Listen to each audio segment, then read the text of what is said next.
আজ জাতীয় কর্মসমিতির সদস্যদের নিয়ে বৈঠক মমতার। 2 বছর পর কালীঘাটে মমতা কেষ্ট মুখোমুখি। বৈঠকে অভিষেক সহ দলের শীর্ষ নেতৃত্ব উপস্থিত থাকবেন। বীরভূমের তৃণমূলের সংগঠন নিয়ে নতুন প্রস্তাব দেবেন অনুব্রত মণ্ডল। এমনই কিন্তু প্রশ্ন উঠছে যে তিনি কি নতুন প্রস্তাব দিতে পারেন বীরভূমের সংগঠন নিয়ে। 2 বছর পর কালীঘাটে মুখ্যমন্ত্রী মমতা বন্দ্যোপাধ্যায় এবং অনুব্রত মণ্ডল কিন্তু মুখোমুখি হতে চলেছে। আজ কালীঘাটে মুখ্যমন্ত্রীর বাড়িতে বৈঠক রয়েছে বিকেল 4টে। এই বৈঠক হওয়ার কথা। অভিষেক বন্দ্যোপাধ্যায় তিনি উপস্থিত থাকবেন এমনই কিন্তু জানা যাচ্ছে। অন্যদিকে অনুব্রত মণ্ডল এবং মুখ্যমন্ত্রী মমতা বন্দ্যোপাধ্যায় আজকে তারা বৈঠক করতে চলেছেন। মনা বীরবংশী আমাদের সঙ্গে ফোন লাইনে রয়েছেন, আমাদের প্রতিনিধি। মনা, মুখ্যমন্ত্রী মমতা বন্দ্যোপাধ্যায় এবং অনুব্রত মণ্ডল তারা আজকে মুখোমুখি হতে চলেছে প্রায় 2 বছর পর।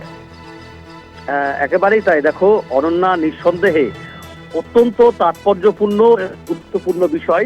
তার কারণ তুমি বুঝতেই পারছো যে দীর্ঘ 2 বছর পর রাজ্যের মুখ্যমন্ত্রী মমতা বন্দ্যোপাধ্যায় এবং নিঃসন্দেহে এটা বলা যেতে পারে যে মমতা বন্দ্যোপাধ্যায়ের অত্যন্ত প্রিয় একজন মানুষ অনুব্রত মণ্ডল, জেলা তৃণমূল সভাপতি। তুমি দেখেছো যে বারবার করে মুখ্যমন্ত্রী মমতা বন্দ্যোপাধ্যায় সার্টিফিকেট দিয়েছে কেষ্টকে, যে কেষ্ট ভালো সংগঠক।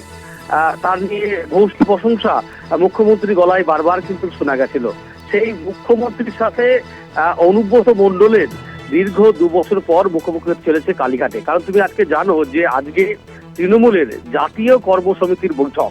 দেখো এখনো পর্যন্ত যেটা জানতে পারছি যে বীরভূম জেলা তৃণমূল কংগ্রেসের সভাপতি অনুব্রত মণ্ডল তিনি দুপুর 12:30 নাগাদ বোলপুরের যে নিচুকুটি বাড়ি সেখান থেকে তিনি বেরোবেন, রওনা দেবেন কালীঘাটের উদ্দেশ্যে এবং তিনি আজকে এই বৈঠকে কিন্তু যোগ দেবেন।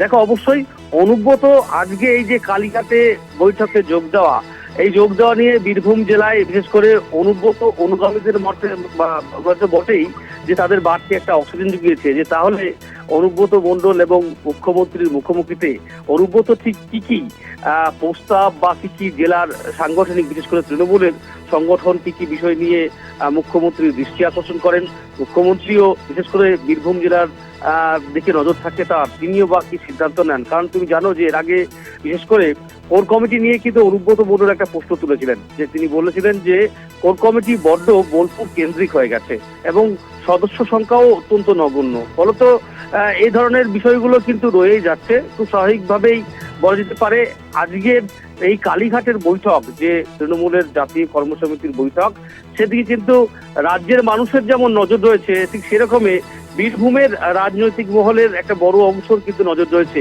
বিশেষ করে অনুব্রত মণ্ডল তিনি যাচ্ছেন, 2 বছর পর দেখা করবেন।